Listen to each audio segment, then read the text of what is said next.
Hello, my fine fanatical elves. Welcome. I am the Village Elliot. This is the Cleveland Oracle Speaks, and we're going to talk about free agency. A lot of people have got into the prophesying business. A lot of people believe that the free agents are going to lead us to the promised land. Is it possible? Is it probable? Is it destiny? Well, you know, my crystal ball says it might not be quite that good. I like the Browns free agent moves, but I don't love them. I think that the salary cap is a little bit tight this year. The Browns are taking some losses as well as some gains this year. We're going to have to talk about that. Win some, lose some. It's not all wins. There are some losses that are going to hurt. There are some players that are getting old. I know something about getting old. It's not all good. Okay. All right.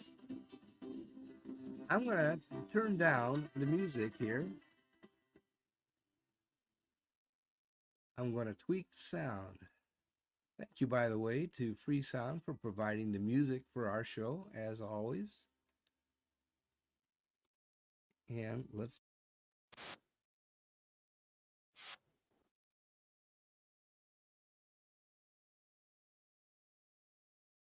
And it'll make the voice much easier to hear. Let's see if that's true. And I do have also a presentation on PowerPoint for those of you who have video.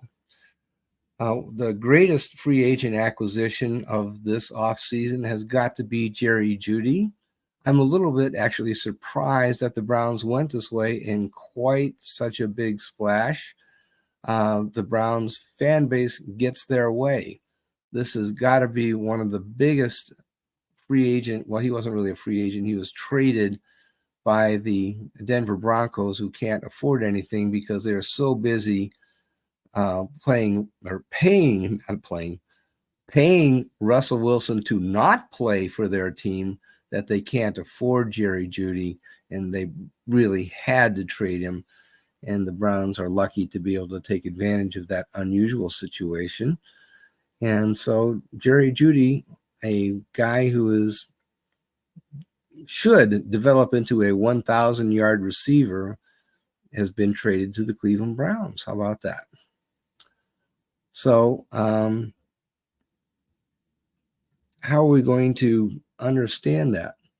Well, we have to compare that to the losses on defense. There are a lot of guys who are free agents, and I've marked all the free agents that the Browns had. The ones in Browns are free agents that re-signed with the Cleveland team, and the ones that are in orange are players that signed with other teams. But going into the offseason, they were going to lose Zadarius Smith, defensive end, Jordan Elliott, defensive tackle, very underrated, very unappreciated by the fan base, but San Francisco paid him a lot of money to join their team. Anthony Walker, really class individual, signed by Miami. Shione Takitaki, signed by New England for not very much money. Run stopper, Shelby Harris, defensive tackle, we kept him. Rodney McLeod, safety, signed by Philadelphia. He's from that team, is welcomed back. Mike Ford got a really nice contract from the Houston Texans. That was kind of an interesting move, and we also kept Maurice Hurst. Mo Hurst is a very good defensive tackle, and he was retained. Excuse me. Pardon me. But okay. But if you were to ask the Cleveland fan base what is the greatest need for the Cleveland Browns, they would for sure say, well, we need to replace Marquise Goodwin, the wide receiver. That's what we need to do. and he had 4 catches and 13 targets, but he was the fastest wide receiver on the team. That was the greatest need going into the off season, and that's actually what they did. I was a little bit surprised by that.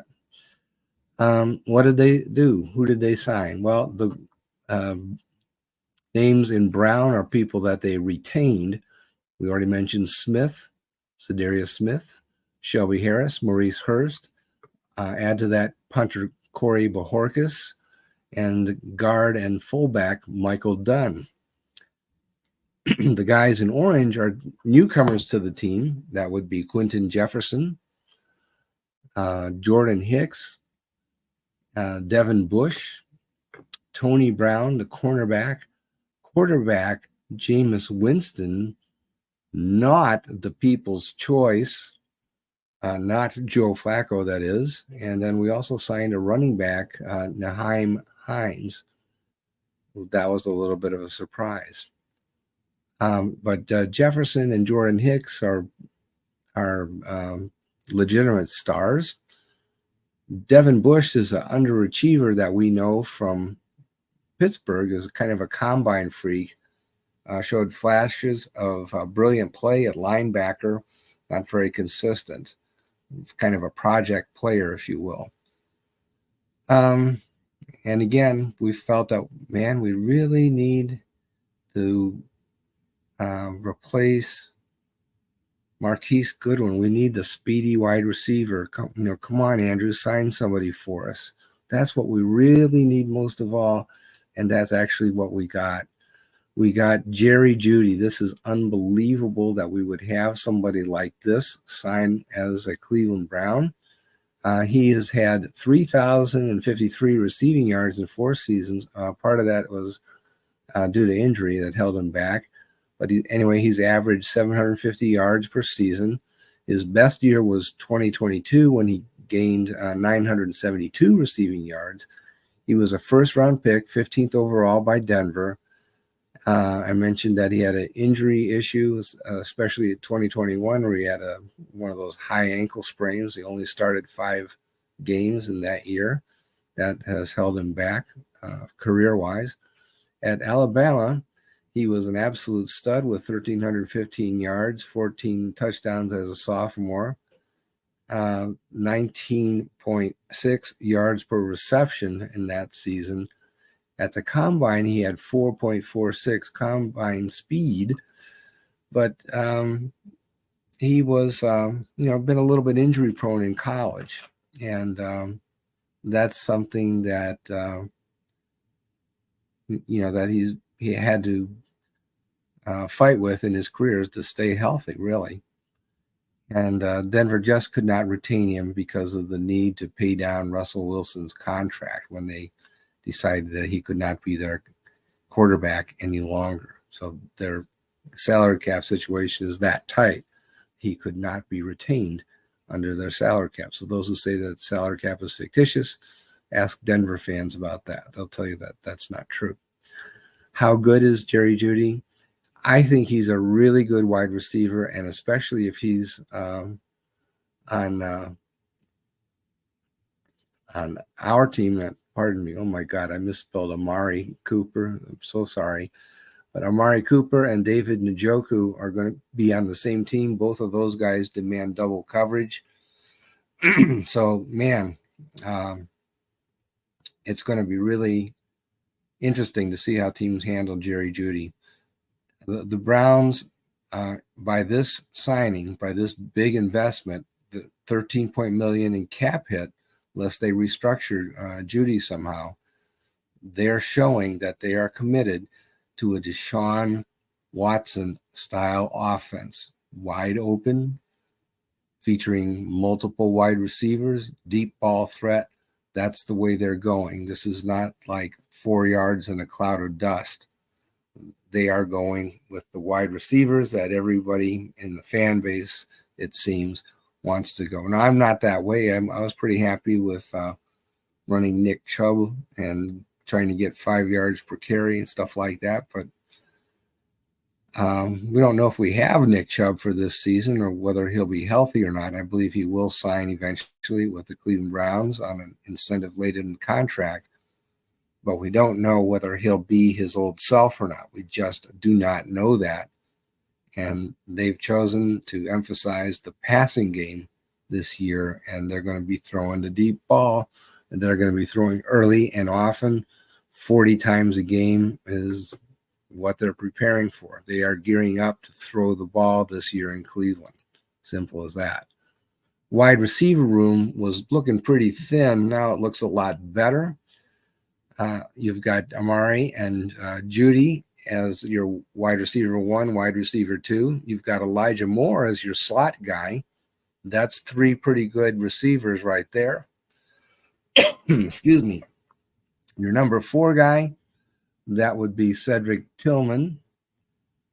And, he's been a disappointment. He has the ability, but hasn't really applied himself, in my opinion, and shown that he can be an everyday wide receiver. David Bell, I think, can be.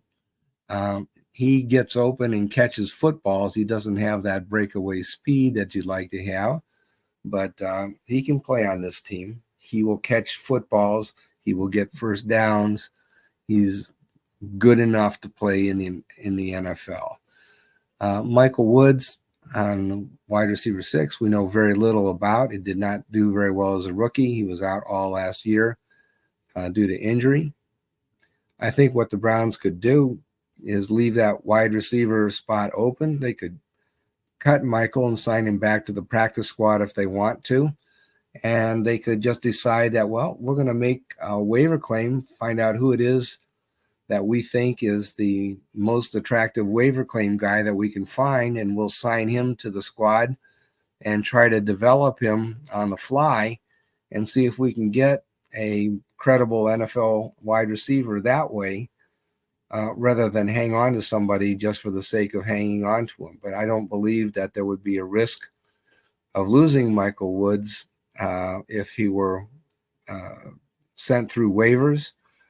And I don't think the Browns should be afraid to do that. Same with James Prochet and Jalen Darden, both of whom are return men as well as receivers. They could be sent through waivers, probably re-signed to the practice squad. And there may be some guys that emerge in training camp in the same fashion. These guys from wide receiver 6 on down do not have secure jobs. They're going to have to earn it in training camp, and the Browns should not hesitate to cut them and demote them to the practice squad if their level of play doesn't convince them otherwise. The Browns have the ability, or the personnel, I should say, to operate the run and shoot if they want to, with 4 wide receivers and a running back.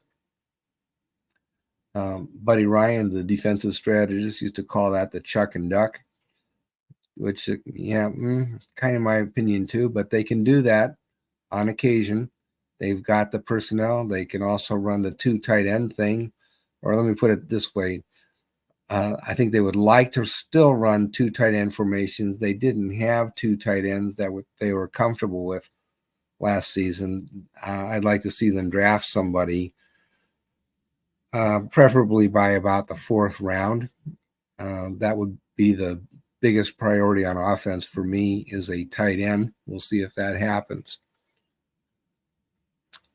Okay, I still want to know what they saw in Michael Woods II, why they drafted him. I think they could have signed him as an undrafted free agent. Okay, let me turn, to a pleasant topic. And Jim Donovan is a cancer survivor, and he's had an awesome offseason, hit a milestone where he completed his round of radiation therapy, 25 iterations, rang the bell at university hospitals. Jim, I too am a cancer survivor and know something about what you've gone through. I too had a round of radiation therapy, did pretty well with that. Afterwards, I got a little bit depressed, so watch out for that. But then eventually I bounced back, and now I'm my normal screwball self. Life is still very worthwhile, very worth living after cancer. You always have a different attitude, I think, once you've had it. You kind of look over your shoulder the rest of your life. But very grateful for all the medical profession. Thank you for helping Jen, all you guys at university hospitals, guys and gals, I should say. And thank you, Browns, for making it possible. Thank you for hiring this wonderful man to be the voice of the team. And we just love you, Jim. And stay healthy, man. That's really all that's important in life. If you're healthy, you've got everything. Okay, we'll pause now for a commercial break. Johnny Cleveland will supply commercials to many of the platforms that carry this program, as well as many of the others on the Fanatical Elves Network. We have a variety of, what shall I say, entities, commercial entities that support our shows. Very grateful for that. Thank you, fans, for supporting us. Please subscribe to us on the different platforms. That really helps us a lot. We intend to stick around for a very long time, and you're the ones that have made it possible. I'll pause anywhere from 3 seconds to 3 minutes, depending on the platform, and I'll start right now.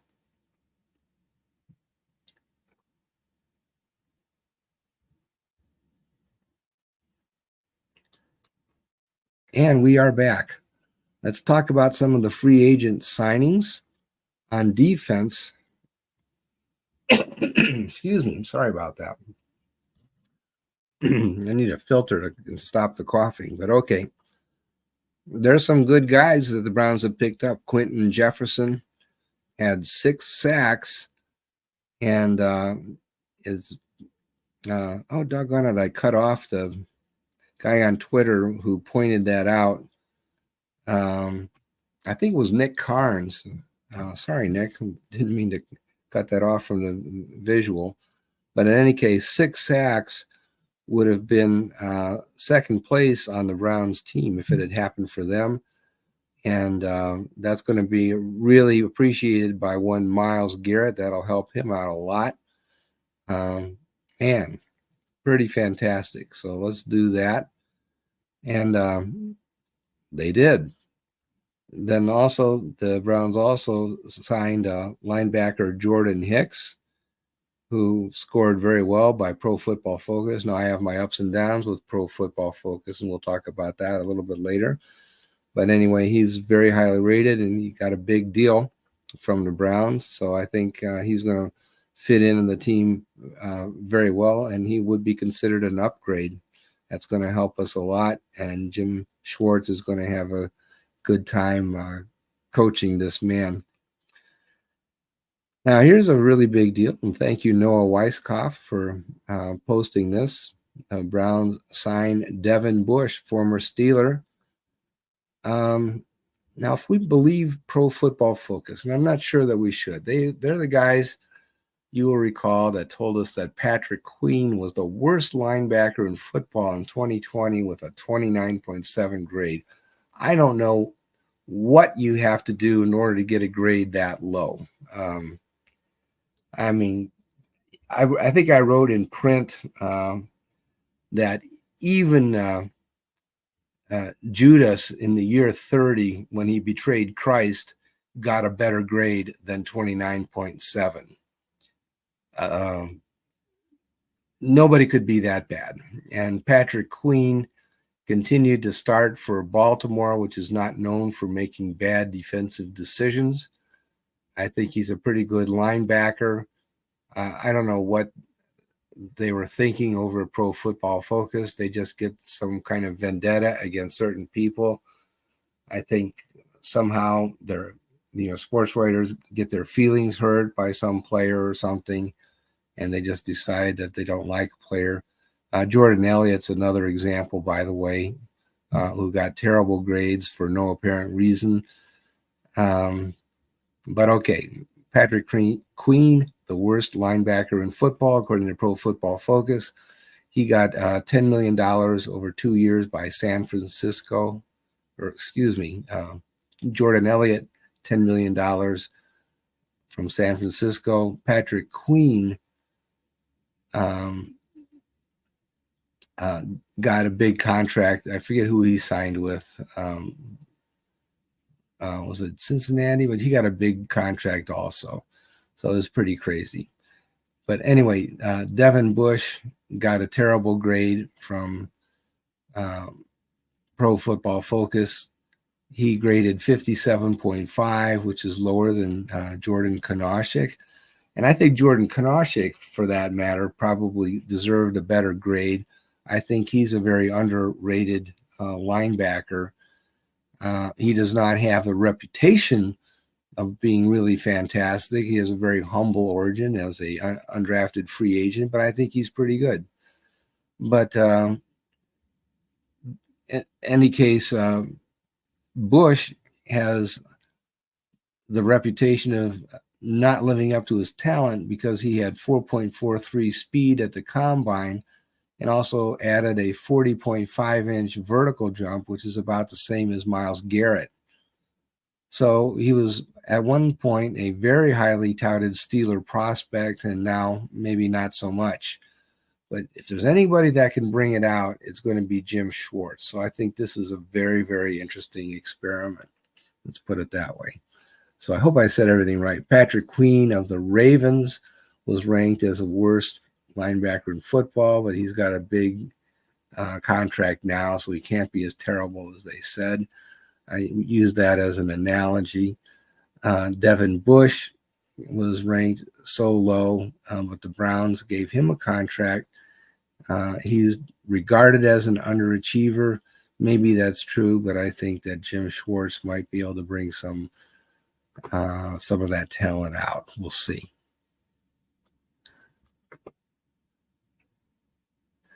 And let's see, I think that might be the last slide that I've got.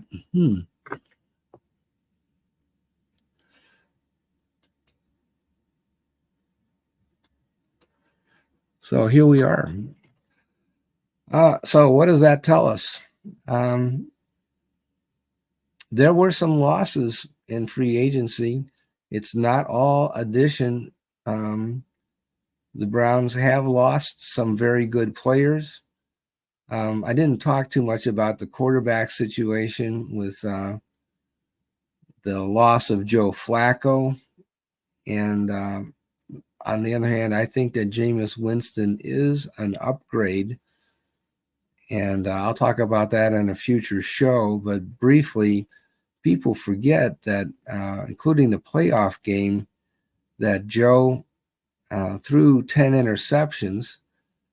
And it wasn't all roses for Joe. Joe had some tremendous games, has a tremendous capability to throw the ball deep and to generate offensive yardage. And he played with a team that really wasn't that good, that didn't have a great offensive line, didn't have a tremendous running game, but he generated offense. Flacco is a pretty good quarterback. But on the other hand, Jameis Winston, if he were to come into the game, if God forbid something bad were to happen to Deshaun Watson again, I think that Jameis has a better chance to play a long season, like 15, 16, even 17 games plus playoffs and actually win the whole thing. That would be easier or more believable that Jameis would be able to do that rather than a guy with Flacco's amazing talent, but a 39-year-old body with a lot of wear and tear. I'm not real sure I believe that that's a acceptable risk, but we'll talk about that some more in a future show. But I love Flacco. I also think that Flacco's plan might very well be, excuse me, to do exactly what he did last year, sit on the sidelines, wait for his opportunity, and then jump on it, rather than cast his lot with one team and hope that his team is the one that needs him, uh, rather than be Johnny on the spot. We'll talk about that later in a future show. But thank you so much for listening in. Apologizing, I'm still having some upper respiratory issues. I hope I didn't shatter anybody's eardrums this time. But take care. God bless, and go Browns.